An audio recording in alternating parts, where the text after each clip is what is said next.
जय हिंद।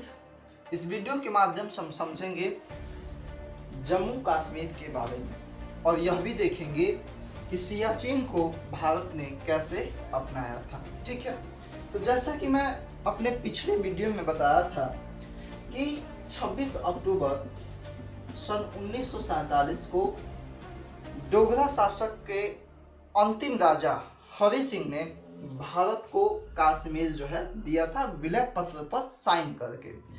ठीक है, तो कश्मीर जो है भारत को तो मिल गया था, लेकिन जो हरि सिंह थे उनका एक पीएम था, ठीक ना, प्राइम मिनिस्टर, ठीक ना, उसका जो नाम था वह था शेख अब्दुल्ला। ठीक ना, तो शेख अब्दुल्ला जो है दिमागी था। शेख अब्दुल्ला जो है क्या था, तो दिमागी था। उसी के द्वारा यह जो है 370 और 35A उसी के द्वारा जो है लागू किया गया।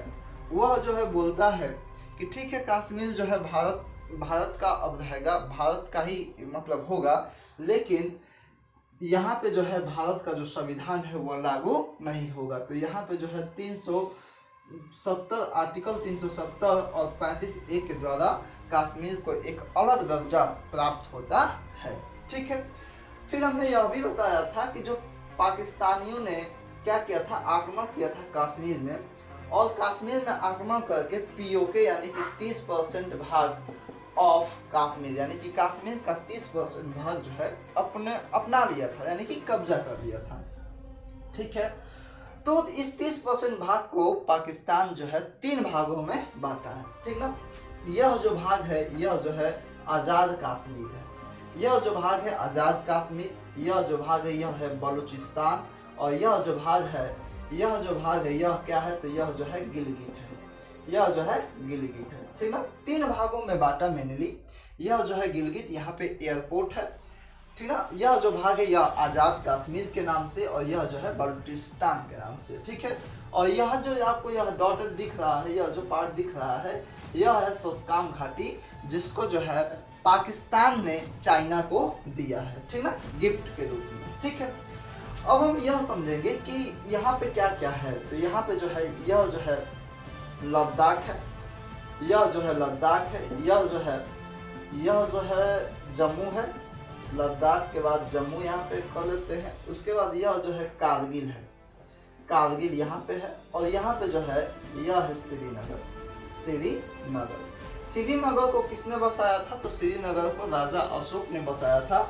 जम्मू को किसने बसाया था, तो जम्मू को जम्मू लोचन ने बसाया था। ठीक है, अब हम लद्दाख से कुछ रिलेटेड बातें कर लेते हैं। तो लद्दाख जो है सबसे ऊंचा जिला जो है लद्दाख है। ठीक ना, सबसे ऊंचा संसदीय क्षेत्र की बात की जाए तो वह लद्दाख ही होगा।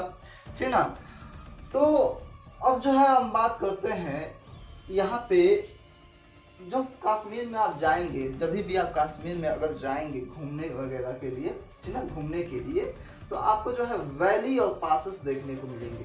वैली और पासेस, ठीक ना, वैली और पासेस क्या होता है और वैली क्या होता है, इन दोनों में डिफरेंस है, इसको समझ लेते हैं। पासेस जो है 2 पहाड़ों के बीच का एक पतला रास्ता, जिसे हम पासेस कहते हैं। ठीक ना, 2 पहाड़ों के बीच एक पतला रास्ता जिसे हम क्या कहते हैं, तो पासेस कहते हैं। हिंदी में इसको दर्रा कहते हैं। क्या कहते हैं, दर्रा। और वैली क्या होता है, तो 2 पहाड़ों के बीच क्या एक चौड़ा रास्ता, उसी को हम क्या कहते हैं, वैली कहते हैं। ठीक ना, इसी को बोलते हैं हम हिंदी में घाटी। ठीक ना, तो पासेस, दर्रा, वैली, घाटी। ठीक ना, यहाँ पे जो है श्रीनगर है, श्रीनगर को अशोक ने बसाया था। जम्मू को जम्मू लोचन ने। यहाँ पे जो है कारगिल है, और यहाँ पे जो है क्या है, लद्दाख है। ठीक ना, तो अगर लद्दाख की बात करें तो सबसे ऊंचा संसदीय क्षेत्र है, सबसे ऊंचा जिला है। यहाँ पे एयरपोर्ट है। ठीक ना, सबसे ऊंचा जो है सिविलियन एयरपोर्ट कौन सा है, तो लद्दाख ही है। ठीक ना, तो अब जो है हम बात कर लेते हैं पासेस यहाँ पे कौन कौन से हैं और वैली कौन कौन से हैं। तो कश्मीर का कुछ नक्शा इस प्रकार से है। कश्मीर का जो नक्शा है कुछ इस प्रकार से है। और अगर हम यहाँ पे श्रीनगर लें, श्रीनगर अगर यहाँ पे हम ले लें, तो यहाँ पे आपको मिलेगा कौन सा दर्रा, तो यहाँ पे आपको मिलेगा बुर्जिला दर्रा। कौन सा दर्रा, तो बुर्जिला दर्रा। ठीक ना, बुर्जिला दर्रा आपको मिलेगा यहाँ पे। ठीक है। यहाँ पे कौन सा दर्रा मिलेगा, तो यहाँ पे आपको मिलेगा बेनिहाल दर्रा। कौन सा दर्रा, तो बेनिहाल दर्रा मिलेगा, ठीक ना। यहाँ पे आपको मिलेगा एक दर्रा और एक दर्रा यहाँ पे। यहाँ का जो दर्रा है उसका नाम जो है काराकोरम दर्रा है, ठीक ना, काराकोरम दर्रा, काराकोरम दर्रा है। और यहाँ पे एक दर्रा है जिसका नाम क्या है, तो जोजिला दर्रा है। क्या है, जोजिला दर्रा, ठीक है। तो यह चार दर्रा यानी कि 4 पासेस जो है कश्मीर में आपको मिलेंगे, मेनली यही है, ठीक ना। वैली की बात करें तो वैली के लिए एक अलग से हमको मैप बनाना पड़ेगा, ठीक ना। तो फिर हम बना लेते हैं छोटा सा एक, ठीक ना। तो यहाँ पे आपको यहाँ पे सबसे पहले हम 4 माउंटेन रेंज की बात करेंगे, ठीक है। 4 माउंटेन रेंज की बात करेंगे हम। सबसे पहले कौन सा है, तो काराकोरम माउंटेन रेंज। दूसरे पे हो जाएगा हमारा लद्दाख, ठीक ना। दूसरे पे हमारा क्या हो जाएगा, तो लद्दाख हो जाएगा, ठीक ना। उसके बाद तीसरे पे हमारा जास्कर और यहाँ पे हो जाएगा पीर पंजाब, ठीक ना। तो यह जो 4 जो है माउंटेन रेंज है, ठीक ना। सबसे पहले हमने बताया कि पासेस क्या है, तो पासेस 2 पहाड़ियों के बीच पतले रास्ते को हम पासेस कहते हैं, जो जम्मू कश्मीर में मेनली 4 हैं। कौन कौन से, तो श्रीनगर अगर हमने यहाँ पे पॉइंट लिया है तो श्रीनगर के जस्ट बगल में ही बुजिला दर्रा है, ठीक ना। यहाँ पे सियाचिन ग्लेशियर के पास जो है काराकोरम दर्रा मिलेगा आपको। लद्दाख के पास आपको क्या मिलेगा, तो जोजिला दर्रा। और नीचे की तरफ यानी कि जम्मू नगर के आसपास आपको मिलेगा बेनिहाल दर्रा, ठीक ना। उसके बाद हमने वैली के बारे में बताया। तो वैली समझने से पहले हम माउंटेन रेंज की बात कर रहे हैं। माउंटेन रेंज बोले तो यहाँ पे जो है काराकोरम माउंटेन रेंज है, ठीक ना, सबसे ऊपर दिख रहा है आपको काराकोरम माउंटेन रेंज। उसके बाद लद्दाख माउंटेन रेंज, उसके बाद यहाँ पे जास्कर माउंटेन रेंज, और यहाँ पे जो है पीर पंजाब माउंटेन रेंज। हमने बताया क्या वैली क्या है, तो वैली जो है यह माउंटेन रेंज, और इस माउंटेन रेंज की इस वाले यह क्या है, हमारा वैली है। यह भी हमारा क्या है, वैली है। यह भी वैली है और यह भी हमारा वैली है, ठीक ना। कुल्लू घाटी बोलते हैं, यानी कि कुल्लू वैली, ठीक ना, क्योंकि यहाँ पे मध्य प्रदेश में एक पर्वत है, ठीक ना। तो इस वाले वैली का क्या नाम होगा, इस वाले वैली का क्या नाम होगा, तो काराकोरम लद्दाख वैली, ठीक ना। ध्यान दीजिएगा, इस वाले वैली का क्या नाम होगा, तो इस वाले वैली का नाम होगा काराकोरम, ठीक ना, काराकोरम लद्दाख वैली, समझ रहे हैं।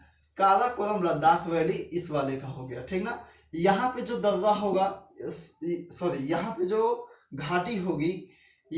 घाटी होगी, इसका क्या नाम होगा, तो इसका जो नाम होगा, ठीक ना, इसका जो नाम होगा क्या होगा, तो लद्दाख जास्कर वैली। क्या होगा इसका नाम, तो इसका नाम जो है लद्दाख जास्कर, इसका नाम जो है लद्दाख जास्कर वैली होगा। इसका नाम जो है लद्दाख जास्कर वैली होगा। और इसका जो नाम होगा उसका क्या होगा, तो इसका यहाँ पे जो वैली है इसका क्या नाम होगा, तो इसका जो नाम होगा जास्कर पीर पंजाब, जास्कर पीर पंजाब वैली, ठीक ना, जास्कर पीर पंजाब वैली, ठीक ना। और यहाँ पे जो है कुल्लू घाटी है, यानी कि कुल्लू वैली है। तो आपको समझ में आ रहा होगा, ठीक ना। हमने बताया कि 26 अक्टूबर जब 1947 को कश्मीर भारत को मिल गया, तो हरि सिंह के जो पीएम थे शेख अब्दुल्ला, उन्होंने 370 लगा दिया, 370 की मांग की और 35A की मांग की, ठीक ना, जिसे हाल ही में हटाया गया, ठीक ना। तो इसके तहत जो है कश्मीर को एक स्पेशल, मतलब कश्मीर को कुछ स्पेशल दर्जा दिया गया था, ठीक ना। पासेस की बात करें तो कश्मीर में है मेनली 4 पासेस है, यानी कि 4 दर्रे हैं। कौन कौन सा, तो बुजिला, काराकोरम, जोजिला और बेनिहाल, ठीक ना। वैली की बात करें तो कौन कौन सा वैली, तो देखिए यहाँ पे काराकोरम लद्दाख वैली, ठीक ना, काराकोरम लद्दाख वैली। पहले हमने आपको रेंज बताया, माउंटेन रेंज, ठीक ना। तो काराकोरम लद्दाख वैली पहला। दूसरा कौन सा, तो लद्दाख जास्कर वैली। और तीसरा जास्कर पीर पंजाब वैली। और यहाँ पे जो है कुल्लू घाटी यानी कि कुल्लू वैली है, ठीक ना। तो यह जो है जम्मू कश्मीर से रिलेटेड है, ठीक ना। अब हम बात करते हैं कि जो चाइना है, चाइना जो है यहीं से, यानी कि जो सक्साम घाटी है, सक्साम घाटी से यहीं से एक जो है रोड लेकर के गया है, जिसका नाम क्या है, तो जिसका नाम जो है सीपीईसी ना, सीपीईसी है, China Pakistan economic corridor, CPEC road. CPEC जो है क्या है, तो यह जो है रोड है जो पाकिस्तान है। और पाकिस्तान जो है इस रोड को जो है ना, इस रोड को, या यहाँ पे जो है ग्वादर बंदरगाह है, इसको जो है ग्वादर बंदरगाह, ठीक ना, ग्वादर बंदरगाह जो है, इसको जो है पाकिस्तान खुद बनवाया है, समझ रहे हैं, इसको जो है पाकिस्तान खुद बनवाया है ना, ठीक ना। तो पाकिस्तान खुद बनवाया है, कैसे, इसके पास पैसा नहीं था, लेकिन यह जो है चाइना से जो है यह उधार लेकर के खुद ग्वादर बंदरगाह और यह जो है सीपीईसी रोड को बनवाया है, ठीक ना। यह एक प्रोजेक्ट है, ठीक ना। तो इससे जो है मेनली फायदा किसको होने वाला है, तो फायदा होने वाला है चाइना को, ठीक ना। फायदा होने वाला किसको है, तो फायदा होने वाला है चाइना को। पाकिस्तान इसे बनवाया, यानी कि सीपीईसी रोड को कौन बनवाया, तो पाकिस्तान, ठीक ना। कौन, ग्वादर बंदरगाह को भी कौन, इसके पास पैसा नहीं था, लेकिन चाइना से लोन लेकर के, समझ रहे हैं ना, वही चाइना की डेप्ट पॉलिसी, ठीक ना।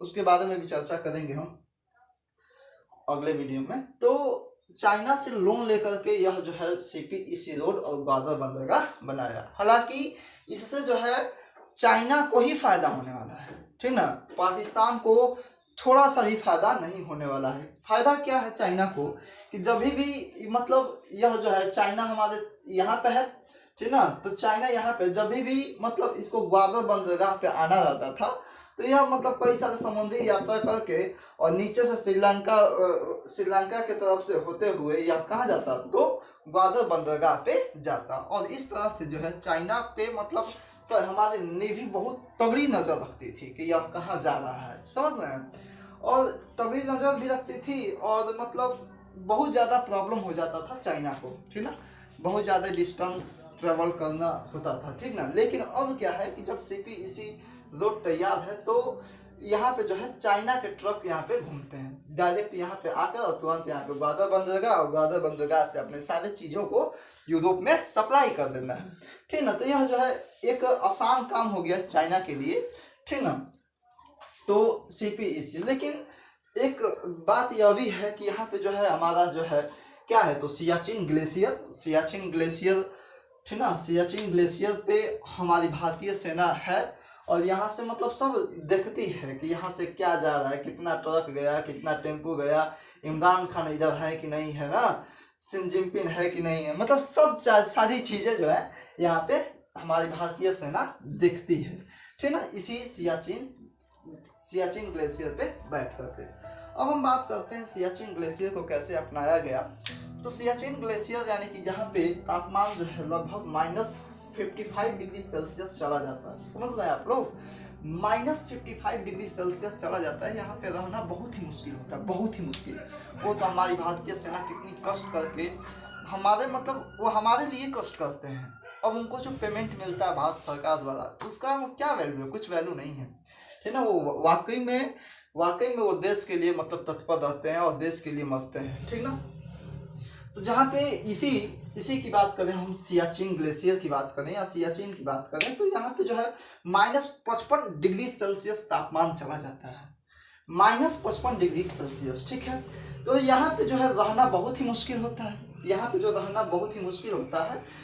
जो है अब एक समझौता किया गया पाकिस्तान से। समझौता क्या किया गया कि आपके अब यहाँ पे रहना बहुत ही ज़्यादा मुश्किल है, हमारी सेना रह नहीं पाएगी, तो यहाँ पे काम करते हैं कि एक समझौता कर लेते हैं, यहाँ पे ना आपकी सेना रहेगी और ना हमारी सेना रहेगी। हमने मतलब यह समझौता किया और फिर हम क्या हट गए, और फिर बाद में जब हम हट गए तो यहाँ पे जो है पाकिस्तान की सेना आकर के बैठ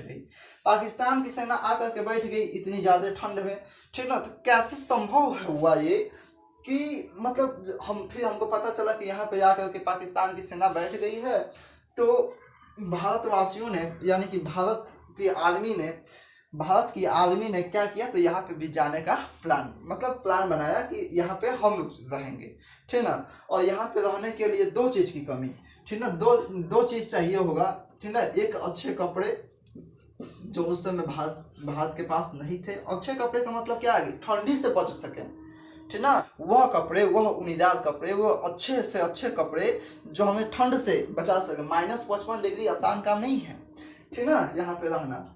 तो एक कपड़े और एक खाने पीने की व्यवस्था, ठीक ना।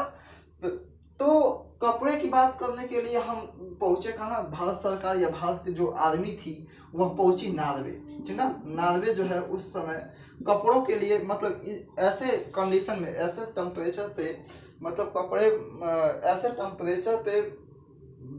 टेम्परेचर पे मतलब सर्वाइव करने वाले कपड़े जो है नॉर्वे के पास मतलब हुआ करता था, ठीक ना। नॉर्वे के पास ऐसा मतलब इसी के पास क्यों था, क्योंकि यहाँ पे जो टेम्परेचर है ना, कोई बार जो है बहुत ज़्यादा पहुँच जाता है, इसी के आसपास मतलब पहुँच जाता है कभी कभी, ठीक ना। तो यहाँ के जो लोग हैं वो सर्वाइव करने के लिए कपड़े मतलब बनाते हैं, ठीक ना, ऐसे टेम्परेचर में। तो यहाँ पे पहुँचा गया, तो इन्होंने मतलब हाँ कह दिया कि ठीक है हम आपको कपड़े दे देंगे, लेकिन समय लगेगा, ठीक ना। तो भारत की आर्मी जो है पूछी कि कितना समय लेंगे आप, तो उन्होंने बताया कि हम 2 साल या 3 साल के बाद जो है आपको कपड़े प्रोवाइड कराएंगे।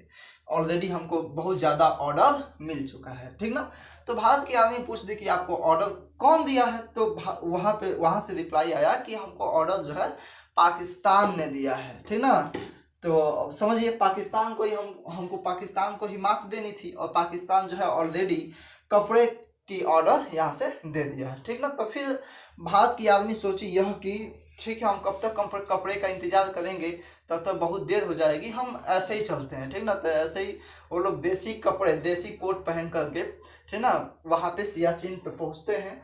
और सियाचिन पे पहुँचते ही, अब देखिए सियाचिन क्या है, तो बर्फ़ का मैदान है, सबसे ठंडी और सबसे ऊंची, ठीक ना। युद्ध का मैदान कौन सा है, तो सियाचिन ही है, ठीक ना।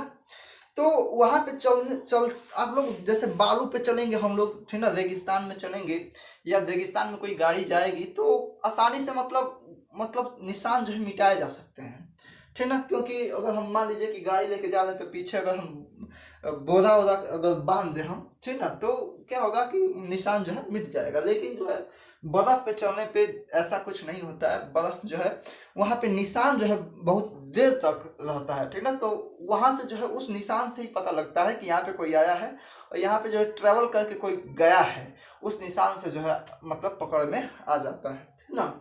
तो वहाँ पे जो है भारतीय सेना पहुँची, यानी कि सियाचिन ग्लेशियर पे हमारी भारतीय सेना पहुँची, और भारतीय सेना ने जो है टेंट वगैरह लगा दिया, और हलचल पैदा हो गया, ठीक ना। आप जानते ही हैं जंगल में जब शेर आ जाएगा तो हलचल होगा ही, ठीक ना।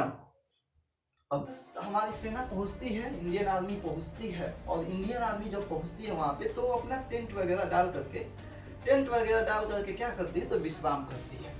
टेंट वगैरह डाल करके यहाँ पे विश्राम करती है। और बात यह जो है हम बता रहे हैं आपको, यह जो है 1984 की बात है, 1984 की बात है, ठीक ना। तो 1984 में जो है यहाँ पे जो है हमारी सेना ऑपरेशन मेघदूत और ऑपरेशन राजीव के तहत सियाचिन ग्लेशियर पे पहुँचती है, और यहाँ पे टेंट डाल करके विश्राम करती है, ठीक ना। यहाँ पे टेंट डाल करके क्या करती है, तो विश्राम कर ही रही होती है कि वहाँ पे, और विश्राम हमारी सेना करती है, लेकिन पहरेदारी के रूप में कौन थे वहाँ पे, तो एक चंचल पांडे के नाम से एक हमारे देश के मतलब आदमी थे, चंचल पांडे, ठीक ना। चंचल पांडे वहाँ पे मतलब पहरेदारी का कार्य कर रहे थे, ठीक ना। तभी मतलब वहाँ पे पाकिस्तानियों ने देख लिया, और पाकिस्तानियों ने जो है गन मशीन से जो है फायरिंग स्टार्ट कर दी। पाकिस्तानियों ने जो है वहाँ पे सियाचिन पे गन मशीन से फायरिंग स्टार्ट कर दी थी, और उस गन मशीन से फायरिंग के बावजूद हमारे चंचल पांडे अकेले लड़ते रहे उन पाकिस्तानियों से, और जो है उनको गोली लगती रही, लेकिन फिर भी नहीं रुके। और आवाज़ जैसे ही गूंजा और हमारी आर्मी जो है जगी, और जैसे ही आर्मी हमारी जगी वैसे 22 मिनट के मात्र 22 मिनट में पूरे पाकिस्तानियों को क्या कर दिया, धूल चटा दिया। यानी कि वहाँ पे जो है सियाचिन पे विजय की प्राप्ति हो गई। सियाचिन के विजय की प्राप्ति होने के बाद पाकिस्तानियों को यह लगा कि पाकिस्तान ने भारतवासियों को हरा दिया है, ठीक ना। और उस समय वहाँ पे हेलीकॉप्टर से कपड़े मतलब गिराए गए, कपड़े और खाने पीने की सामान जो है गिराया गया वहाँ पे। कहाँ पे? तो सियाचिन में। लेकिन उनको क्या पता कि भारत की आर्मी ने पाकिस्तान की आर्मी को मात दी है, यानी कि हरा दिया है, ठीक ना। लेकिन वहाँ पे जो है पाकिस्तान की तरफ से कपड़े भी मिल गए, ठीक ना। वही कपड़े जो नार्वे वाले थे, ठीक ना, नार्वे के ऑर्डर, जो नार्वे को ऑर्डर दिया गया था, ठीक ना। तो वह कपड़े मिल गए और खाने पीने की सामान भी मिल गए और अंततः भारत की जीत हुई। और मतलब यह जीत जो है बहुत ही शक्तिशाली जीत थी और बहुत ही कठिनाई भरी जीत थी, क्योंकि -55 डिग्री सेल्सियस पे लड़ना कोई आसान बात नहीं है, ठीक है।